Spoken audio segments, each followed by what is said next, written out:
Existe algo mais democrático que o povo e mais questionador? É com a coragem do povo que se constrói uma sociedade, um país, um mundo feito de emoção, de raça, de atitude, de um povo com opinião e unido pela informação que circula a toda hora, que acontece em todos os lugares e que coloca você no centro de tudo, que nos faz interagir, contestar, fazer negócios, consumir, compartilhar. E tudo isso de um jeito muito simples. Hoje, agora, sem esquecer o passado, de olho no futuro. O povo, você presente.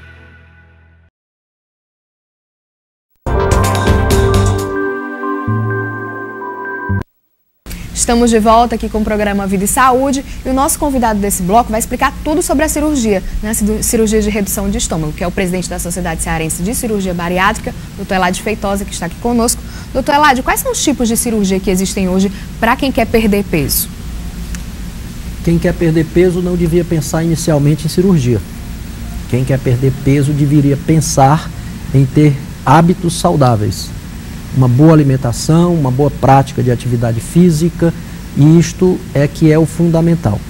Agora, em algumas situações excepcionais, onde a obesidade já atinge uma faixa, vamos falar assim, muito alta, e que medidas desta natureza, como medicamentos, atividade física, boa alimentação, não tem mais sucesso em controlar essa obesidade, aí sim é que se fala em operações para tratar a obesidade. A gente escuta muito falar em indicação de cirurgia para a obesidade mórbida, né? O que seria isso, assim? É exatamente... Tem um peso específico ou é todo esse conjunto de situações? É exatamente essa faixa de obesidade onde aquelas medidas mais conservadoras, que são as mais desejáveis, volto a dizer, não são mais eficientes.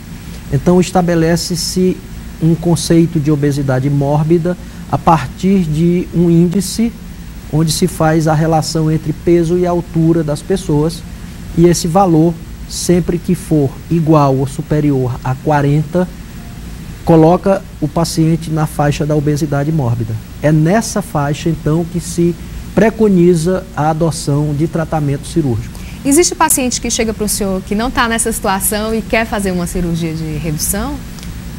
Eu acho que isso é da natureza nossa, humana. Mais fácil, não querer fazer força e ter os benefícios disto.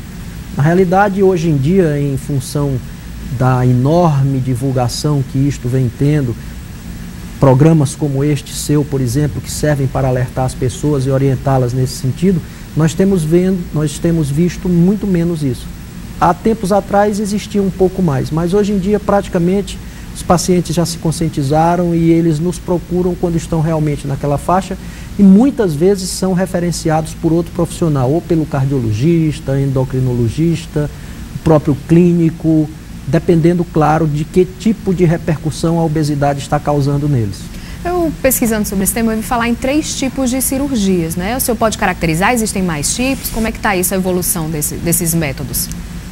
O Conselho Federal de Medicina estabeleceu, através de uma resolução de 2010, que a cirurgia bariátrica, que é este o nome técnico que se dá à cirurgia para a obesidade, ela é constituída de algumas operações ou procedimentos. Esses procedimentos são classificados em 3 categorias. Uma categoria chamada restritiva, que trabalha especificamente com a redução do volume que a pessoa vai ingerir. No outro extremo, uma categoria das operações desabsortivas. São aquelas que fazem com que diminua a absorção do alimento que é ingerido pelo paciente. E uma categoria intermediária que associaria elementos dessas duas. Então ela seria uma categoria de procedimentos mistos, com componentes restritivos e desabsortivos em maior ou menor proporção. Então essas 3 categorias. A operação que você falou há pouco de redução de estômago, ela enquadra-se numa categoria das operações mistas. É porque popularmente as pessoas conhecem assim, mas ela é um tipo das operações. Ela é uma das operações que está dentro dessa categoria de operações mistas, ou seja, ela tem uma parte de restrição, que é diminuir a quantidade de alimento que a pessoa pode ingerir, e ela também diminui um pouco a quantidade de absorção do alimento. E o que é que vai dizer, que cirurgia é indicada para cada tipo de pessoa? Bom, na realidade, eu diria que os procedimentos puramente restritivos e puramente desabsortivos é que são indicados de forma menos frequente. A grande maioria das indicações hoje em dia, e estudos de literatura mostram que cerca de 2/3 dos procedimentos cirúrgicos com interesse de tratar a obesidade realizados em todo o mundo são procedimentos mistos, e dentre os procedimentos mistos o mais comum é a operação chamada de bypass gástrico, que é nada mais do que a redução de estômago que foi popularmente difundida no nosso meio. Hoje aqui no Ceará, como é que está esse cenário de pessoas que hospitais têm feito, assim, sistema público, e como é que está a quantidade de pessoas que têm feito esse tipo de cirurgia? Eu antes de te responder, eu queria fazer uma consideração rápida sobre uma outra coisa que eu acho que é anterior e que é muito importante. É como está a obesidade no Ceará. Os estudos, principalmente do IBGE, têm mostrado ao longo dos anos, não só no Ceará, mas em todo o Brasil, que nós temos tido uma incidência crescente de obesidade. Obesidade em todas as suas faixas, inclusive a própria obesidade mórbida. E o que é mais preocupante é que os maiores índices de crescimento de obesidade estão ocorrendo nas crianças. Então nós precisamos começar um trabalho sério no sentido de prevenirmos a obesidade infantil, para evitarmos que o adulto se torne um obeso mórbido. Inclusive, hoje a gente vai ter uma nutricionista no final do programa falando mais sobre esse tema, falando exatamente dessa situação, da problemática da obesidade voltada para as crianças. Né? Isso é muito importante. Quando nós temos, então, os pacientes que estão naquela faixa de obesidade mórbida e que vão ser operados, existe uma situação de avaliação da indicação dessa operação.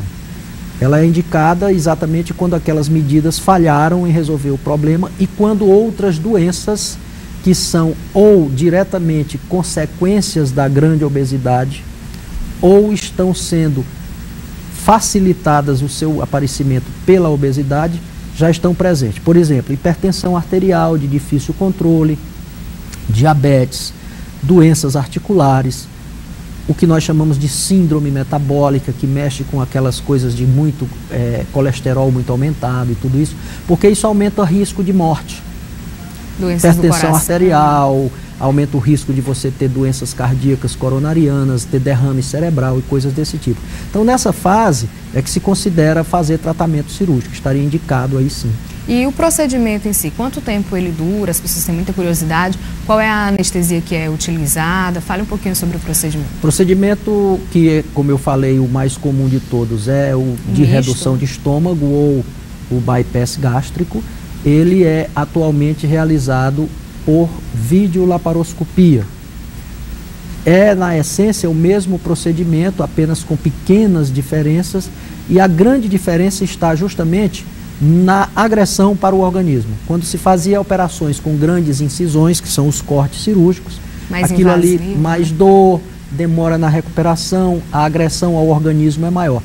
Hoje, com a videolaparoscopia, essa agressão é bem menor, os cortes são bem menores. Quantos cortes?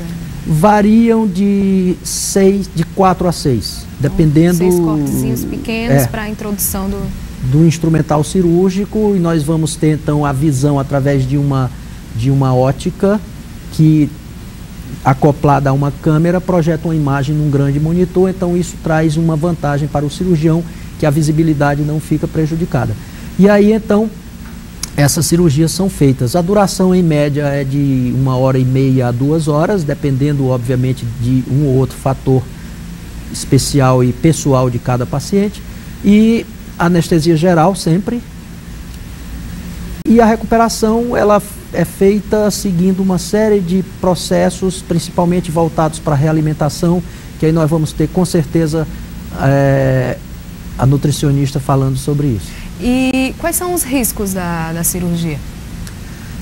Quando nós falamos em risco cirúrgico, nós temos que levar em consideração no mínimo 2 aspectos. O risco da própria doença que vai ser tratada e o risco do procedimento.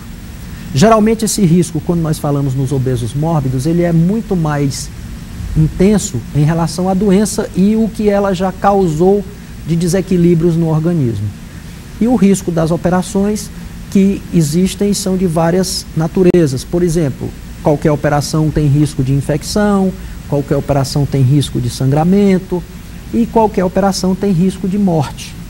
Então esses riscos são todos considerados, mas o importante disso tudo é que na fase preliminar à operação, esses pacientes têm que ser muito bem avaliados, têm que ter dosagens de todos os elementos sanguíneos, têm que passar por cardiologista, têm que passar por pneumologista, anestesista, é uma equipe interdisciplinar de vários profissionais para deixá-lo absolutamente avaliado, com todos os seus riscos bem conhecidos e, na medida do possível, todos eles contornados. Doutor Eladio, vamos só interromper um pouquinho a nossa conversa para ver aqui uma reportagem. Vamos. A gente falou até aqui que uma das definições do peso do indivíduo é obtida através do índice de massa corporal, que é o IMC. Quem está com sobrepeso tem IMC maior que 30. O normal, o tido como normal, é entre 18 e 24. O IMC é obtido dividir-se o peso pela altura do indivíduo ao quadrado. Esses números servem de orientação para quem quer emagrecer, mas para quem não consegue vencer essa batalha sozinho, os grupos da medicina preventiva da Unimed podem ser uma ajuda valiosa. A relação entre Rafaela e a balança nunca foi amistosa. Ela conta que sempre teve problemas com o peso, principalmente depois da gravidez. Engravidei, já estava sobrepeso e com a gestação acabei aumentando cada vez mais e ficou incontrolável. Rafaela faz parte dos cerca de 92 milhões de brasileiros que sofrem com excesso de peso. Segundo a Organização Mundial da Saúde, até 2015, cerca de 2,3 bilhões de adultos serão obesos e mais de 700 milhões vão estar acima do peso. Para aprender a reeducação alimentar, Rafaela passou a frequentar o grupo Sobrepeso. A iniciativa partiu dessa operadora de planos de saúde, que há 5 anos oferece orientação nutricional, rodas de conversa com psicólogos e apoio de médicos. A gente trabalha com reeducação alimentar, orientar mesmo. Então a gente trabalha a questão da mudança de comportamento quando sai de casa, quando vai a uma festa. A gente trabalha a importância dos nutrientes para a nossa nutrição, para a manutenção de peso. A gente trabalha também substituição dos alimentos, trabalha várias receitas com ele também, que é o objetivo de realmente ele entender que ele pode ter uma alimentação saudável sem ser aquela coisa, tirando aquele estigma de que dieta é uma coisa ruim. Os participantes aprendem que é possível alimentar-se bem e emagrecer ao mesmo tempo. Kelber conseguiu perder 5 quilos. O exercício físico é um principal aliado, e diminui bastante a gordura na alimentação, A mastigação, a gente aprende como se mastigar adequadamente o alimento. O acompanhamento psicológico também faz parte do tratamento. Gabriel trabalha a autoestima dos participantes. O objetivo é mudar o comportamento de quem usa a comida como forma de controlar as emoções. Tem que ter um esforço para mudar, para entender primeiro o que ela está buscando com o alimento, com a comida, que vai para além do alimento, Muitas vezes é uma carência emocional, é a resolução de conflitos, é o alívio para a angústia que ela sente, para o estresse, para a ansiedade. Então ela tem que perceber qual é o processo dela, para aí sim poder mudar esse comportamento.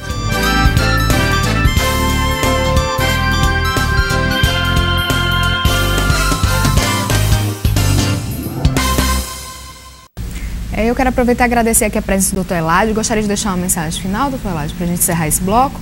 2, na realidade. A primeira é uma pequena correção. Quem tem IMC acima de 30 já é obeso. Já é obeso. Aquilo que nós chamamos de sobrepeso é o IMC que está entre 25 e 30. E a mensagem que eu quero deixar é uma mensagem de prevenção, na realidade. Eu acho que o fundamental é que nós tenhamos o cuidado e a preocupação de prevenir qualquer tipo de doença. E como nós temos a clara noção de que a obesidade é doença, então a prevenção é aquilo que nós deveríamos nos preocupar mais nos dias de hoje. Evitar de ficar doente para depois ter que se tratar. É muito mais eficiente e custa muito menos medidas de prevenção do que cuidar em prover tratamentos. Então, por favor, procurem ter vida saudável, procurem ter uma alimentação saudável, evitem a obesidade de todos os modos, para que não tenhamos no futuro aquilo que há pouco a matéria mostrou, uma quantidade enorme de pessoas obesas que vão demandar um custo muito alto para os sistemas de saúde, que com certeza também vão estar associadas a grande taxa de mortalidade. Ok, muito obrigada pela sua presença aqui no nosso programa. A gente vai para o intervalo e na volta vamos saber o que mudar na dieta depois da cirurgia, daqui a pouco.